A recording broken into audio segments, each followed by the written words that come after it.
Assalamualaikum warahmatullahi wabarakatuh. Salam sejahtera untuk kita semua, Yuji listener dimanapun kalian berada. Senang sekali saya Boy Romanika Zaini kembali menemani Anda kali ini dalam program Di Balik Tirai ABFFM Radio, Inspirasi Edukasi Komunikasi.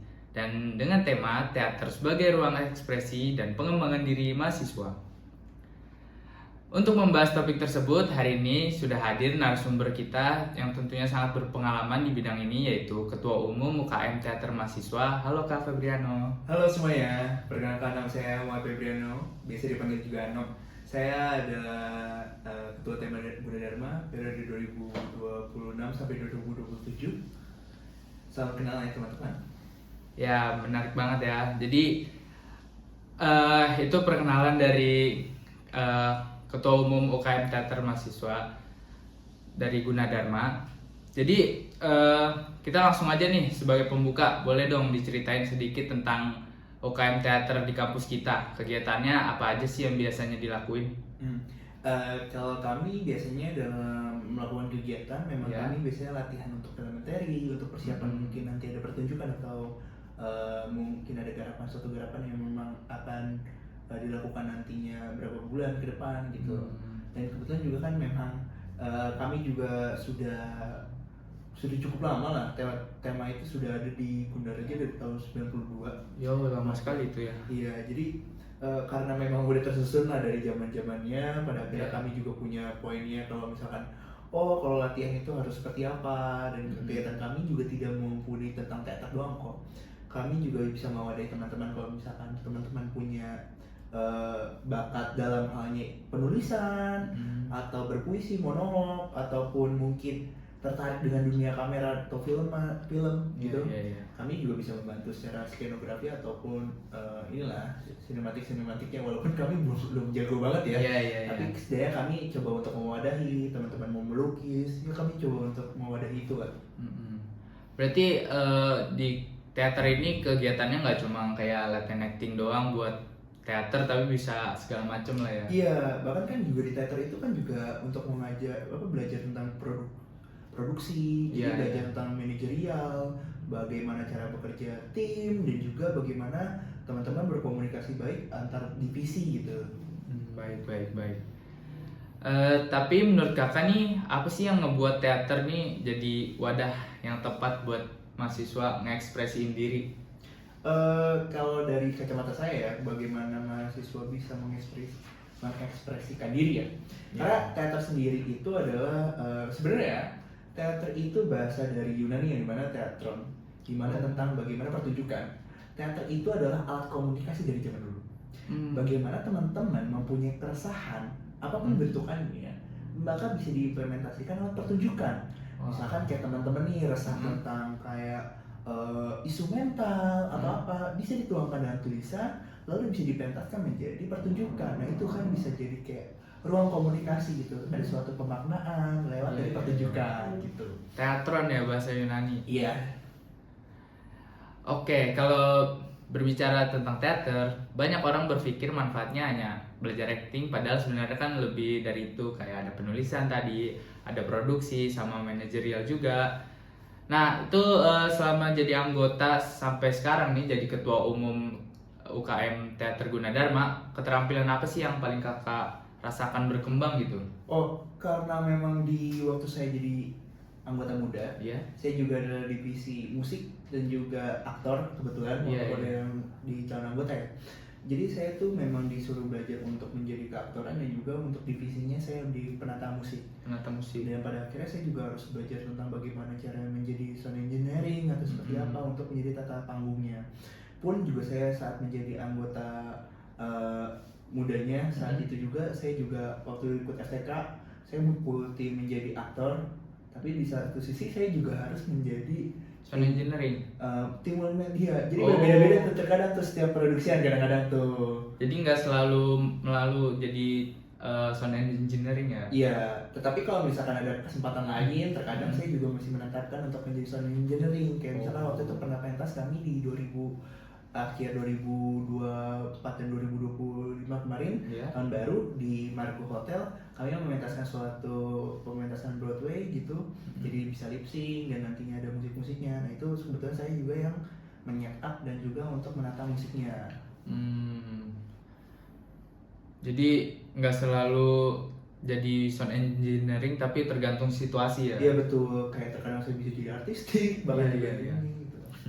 Jadi nah sekarang menurut kakak nih gimana sih teater nih ngebantu ningkatin rasa percaya diri sama kemampuan komunikasi kita sebagai mahasiswa? Sebenarnya bahwa hanya untuk meningkatkan kemampuan tentang individual ya, Iya. harus dilihat dulu sih bagaimana treatmentnya gitu. Kalau misalkan treatmentnya teman-teman bisa menyesuaikan, kami tidak perlu harus mengepus banget gitu loh. Pun kalaupun mengepus pun juga ingin membantu teman-teman yang ingin terbuka dan percaya diri gitu loh. Kalau misalkan kami salah treatment, takutnya ada gap takutnya nantinya. Maka kami juga harus menyesuaikan kepada orang-orang yang berbeda-beda kan. Takutnya ada keterpaksaan juga ya. Iya betul, jadi kita harus lihat bagaimana caranya untuk bersosialisasi dulu sama dia. Iya. Oh gimana sih cara confident sama dia? Oh dia takut ya tatap mata langsung lewat kamera ataupun langsung kayak berhadapan kayak gini Iya. gitu kan. Itu kan harus dibangun bagaimana cara berkomunikasi dulu, terus Benar. juga jadi pengenalan pelan-pelan gitu. Tapi setelah itu juga pas ngikutin teater kan udah pastinya kita ngelatih kemampuan kerja sama kita Iya, ya kan. betul. Nah itu ada contohnya nggak sih? Kebetulan kalau dari study case yang saya lihat tuh bagaimana caranya untuk kita per divisi bagaimana berkomunikasi dengan baik gitu loh. Contoh lah, kami ada pementasan di tanggal 15 Agustus ini tentang metode kritik teater. Oh 15 Agustus ini? Iya, kebetulan kami ada Oh. pementasan juga di kampus D nantinya Iya, di iya, 15 iya. Agustus. Nah, di situ ada lumayan reward untuk divisi. Kenapa? Karena kami juga ada tim floor yaitu tim acara dengan Iya, juga iya. tim multimedia bagaimana harus menyusun acaranya dengan baik gitu, berkomunikasi dengan baik, kameranya di mana, terus juga nanti tata panggung bagaimana, itu kan harus berkomunikasi dengan baik. Kalau tidak dengan ada komunikasi baik, takutnya nantinya ada miskonsepsi. Nah, begitu. Iya. Apalagi kan kami juga masih ada anggota muda yang harus dikasih pemberitahuan dengan baik, penataan yang harus dengan lengkap, Iya. agar tidak terjadinya miskonsepsi di situ. Nah tadi ngomongin teater yang bakal ada nih di 15 Juli nanti. Agustus, Iya. sorry.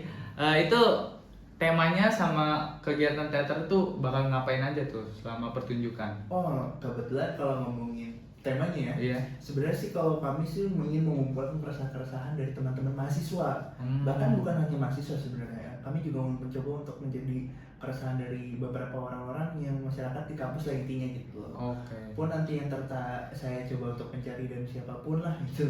Intinya nantinya pasti akan ada pembicara-pembicara yang kami butuhkan juga pastinya. Oke, baik. Nah, karena itu menjadi ketua umum tentunya kan memiliki tantangan tersendiri, Betul. apalagi di organisasi seni yang melibatkan banyak proses kreatif kan. Nah, pertanyaan selanjutnya nih, tantangan terbesar apa sih yang kakak hadapi selama memimpin lah UKM teater di Gunadarma ini? Sulitnya sih ini sih, kalau untuk sulitnya itu cara berkomunikasi dengan cepat ya, karena ada perasaan-perasaan juga yang baru terpikirkan dengan saya bahwa saya juga menjadi bahan evaluasi lah. Setiap generasi, setiap angkatan itu berbeda pendekatannya. Mungkin juga harus bagaimana caranya untuk berkomunikatifnya juga harus berbeda. Yang jadinya menjadi satu hal, saya harus pengenalan ulang, berorientasikan lagi teman-teman seperti apa, mengenal organisasi seperti apa, dan juga mengenal bagaimana lingkupnya agar bisa mudah gitu loh. Bahkan kami juga memberikan keleluasaan kan, kalau misalkan teman-teman nanti ada praktikum atau apa, kami tidak mau mengikat banget gitu loh. Maka dari itu kami perizinan bisa kami leluasakan gitu loh. Tapi intinya mereka harus punya kewajiban gitu. Iya, tetap melakukan kewajibannya. Betul. Kayak misalkan deh, kami juga memiliki suatu keterikatan, contohnya gini. Kami memang latihan dari jam 4 misalkan sampai jam 8. Kalau mereka telat dan mereka hadir di jam 5 semuanya, maka kita akan pulang lebih lambat. Ya karena kami ingin menggunakan metode kayak restoran lah. Iya. At chef itu kan selalu mengajarkan kalau stewardnya di belakang masih nyuci piring, ya udah kitchen juga harus bantu. Berarti harus semuanya lah ya. Iya, satu salah, semua juga Semua salah. salah. Bagaimana caranya semuanya nggak salah, maka ya harus dibentuk bagaimana caranya saling melindungi dan melengkapi dari komunikasinya teman-teman gitu. Jadi harus kebersamaan lah ya. Betul. Kebersamaannya. Nah, karena udah ngomongin kebersamaannya nih, kan kemungkinan tuh ada aja anggota yang semangat tapi salah satunya malah nggak semangat kan. Nah gimana sih biar kita ngejaga yang salah satunya nih tetap semangat biar aktif gitu di tengah kesibukan acara, mau acara atau ada kesibukan kuliahnya juga, itu gimana tuh biar ngejaga agar anggotanya tetap semangat? Kalau untuk menjaga semangat, sebenarnya kami mencoba untuk treatment yang tadi ya, Iya. untuk melewasakan teman-teman. Balik lagi ya, Iya, yang tadi. kepada individualnya seperti Iya. apa. Pun juga kami juga latihan juga sebenarnya juga mengajak have fun gitu loh kepada teman-teman juga. Nggak mungkin toh kayak kita ngebahas suatu teori atau apa terus-terusan gitu. Iya, iya. Pasti kami juga akan banyak bercanda dan banyak ngobrol juga sebenarnya gitu loh. Hal-hal ini sebenarnya kalau teater itu bagaimana caranya untuk dekat dulu sih sebagai teman-teman. Dekat sesama anggota ya? Yes, karena ngomongin teater itu sebenarnya kompleks gitu loh kan. Karena bagaimana caranya untuk tahu individu ke individu gitu loh. Makanya kadang-kadang tuh kebantu tuh hal fakultatifnya dengan teman-teman kayak beragam, saking beragam ya. Iya, iya. Kayak contoh nih teman-teman psikologi dan teman-teman dari fakultas ilkom gitu. Saya dapat banyak belajar gitu, walaupun saya bukan dalam fragmentasi fakultas di dia, saya juga bisa dapat bantuan dari sana gitu loh. Oke, berarti di Teater Gunadarma tuh banyak sekali mahasiswanya ya. Itu dari jurusan apa aja sih Kak kalau boleh tahu? Sebenarnya kami tuh kalau cuma ngomongin jurusan ya, lumayan banyak sih dari fakultas dari ilkom, psikologi, bahkan teman-teman saya tuh ada yang dari manajemen dan juga sasing. Walaupun sebenarnya saya dari informatika ya. Oh gitu. Iya, sama yang paling minor saya cuma ada beberapa doang tuh. Oh itu nggak banyak juga tuh jurusan seperti Kakak? Iya, yang informatika cuma ada 3 doang sih. Oh, saya. 3. Tapi kalau ngomongin ilkom sama psikologi itu Banyak banget gitu. Banyak banget ya. Oke deh, ini udah masuk ke yang terakhir. Jadi sebelum kita ngakhirin podcast ini, saya ingin bertanya lagi nih beberapa hal sebagai penutup lah ibaratnya. Ini menurut Kakak, mengapa sih mahasiswa ini nggak ragu gitu buat gabung ke UKM Teater walaupun belum memiliki pengalaman lah sebelumnya? Sebenarnya kalau ngomongin untuk bagaimana cara untuk menggait mereka ya, sebenarnya kami selalu menawarkan keterbukaan sih Kak. Kayak bagaimana caranya kami mencoba untuk mengolah teman-teman untuk mewadahi setiap keinginan mereka, apapun keinginan dan bakat mereka yang terpendam mungkin yang dulu-dulu banget nggak dilakukan, tersalurkan. Kami coba untuk mewadahi, entah itu melukis atau berpuisi atau monolog, bahkan juga bermain sinematografi atau tari, apapun lah itu. Ya kami akan mencoba untuk mewadahi. Maka dari itu kami mencoba untuk teman-teman bagaimana keterbukaannya dan juga bagaimana teman-teman jika memang tertarik, kami akan mencoba untuk membantu itu gitu loh. Maka dari itu kami juga akan membuka lebar gitu loh. Tapi dengan tanda kutip, ya teman-teman juga harus memiliki keseriusan gitu loh. Menurut saya kan suatu hal yang ingin dilakukan dengan baik akan menjadi suatu hal yang baik. Iya benar-benar. Keresahannya kan misalkan tidak disampaikan dengan sesuatu output kan sama aja bohong kalau misalnya ada keseriusan. Kayak cuma niatnya doang tapi usahanya nggak ada ya. Karena bagi saya kan dalam kesenian itu kan juga kita mencoba untuk mengkaji ya kan, mencoba untuk merumuskan masalah, walaupun sebenarnya outputnya itu yang kita gunakan adalah apa yang kita punya gitu loh. Misalkan kami punya keresahan tentang ekologi misalkan, ya sudah kami akan mencoba untuk membuat naskah dan membuat untuk pementasan itu tentang ekologi itu gitu, dan coba untuk membranding bagaimana caranya kita harus memiliki kepedulian dengan ekologi lewat komunikasi kami dari teater gitu. Iya, berarti komunikasinya tuh penting banget ya di dalam UKM itu ya? Iya, kalau dari saya karena memang basis teater itu kan memang segi pertunjukannya adalah bagaimana caranya berkomunikasi, mengkomunikasikan kepada penonton. Iya, bagaimana penonton gitu loh. Apa keresahan kami biar bisa tersalurkan menjadi suatu pemaknaan baik kepada suatu apa yang ditangkap gitu loh. Nah, ngomongin soal yang tadi tuh komunikasi ke penonton, terus teaternya. Nah, proses latihannya tuh sebelum pementasan tuh kayak gimana sih Kak? Kalau ngomongin proses latihan tuh kami mencoba untuk kayak mendalami dulu nih intrik masalahnya apa dalam naskah. Waktu itu kami juga punya naskah tentang ini, judul kami itu pertunjukan kami Silariang, tentang naskah tentang orang Bugis yang merantau ke Jakarta di tahun 74 gitu kan, anaknya Jadi intinya itu ada anak namanya Zainab, dia itu anak dari keluarga dari Bugis, dimana dia itu anak UI. Waktu itu dia demo dari 74, tapi dia kehalang satu halnya tentang pernikahan adatnya. Oh, dia mau menikah. Karena tapi dia suka kan dengan pria yang ada di kota. Oh, iya, Kebetulan iya. dia adalah wartawan lah, jadi Oh, peliput demo iya, waktu iya. malarinya gitu. Nah itu kami mensimbolkan kalau bahwanya setiap karena kami ngomongin pers waktu 74 dan juga perempuan di Bone waktu itu, sama-sama suaranya ditekan untuk tidak bersuara dengan baik. Karena kami mencoba untuk kekerasan gitu. Tapi dalam tanda kutip kami tidak mau melukai budaya ya. Iya, iya. Justru kami ingin mengenal sesuatu hal budaya sebenarnya apa sih? Kenapa orang-orang menyalahartikan uang panai? Bagaimana cara menyikapi orang Bugis itu tentang Sirina Pace, terus salva hidup mereka, terutama runut tuh kayak salva hidup mereka dari salah satu efforts terbesar yang mereka tuh salah satunya tuh Ilha Galigo, ternyata memang membahas bagaimana cara kehidupan sampai kata kebudayaannya, sosialnya di itu. Adat Bugis lah ya. Iya, makanya itulah yang membuat kita untuk jadi riset, Iya, terus iya. juga mengkaji dan merumuskan masalah lewat dari pementasan itu, bagaimana sih tokoh ini memiliki peran yang baik dan juga memberikan suatu hal yang kayak dapat makna tersirat lah, dan juga jadinya orang-orang tergugah untuk kayak berempati dan memunculkan awareness kalau misalkan parenting itu sebenarnya nggak kaku-kaku banget. Iya. Terus juga ternyata adat itu nggak sebenarnya ngekang, itu sebenarnya punya inilah maksud yang baik, ya, makna yang gitu. baik ya. Setelah itu harapan kakak nih buat perkembangan UKM teater ke depan ini gimana nih? Harapan saya ya untuk UKM saya sendiri itu adalah bagaimana teman-teman tuh mencoba untuk menyalurkan keresahannya masing-masing gitu.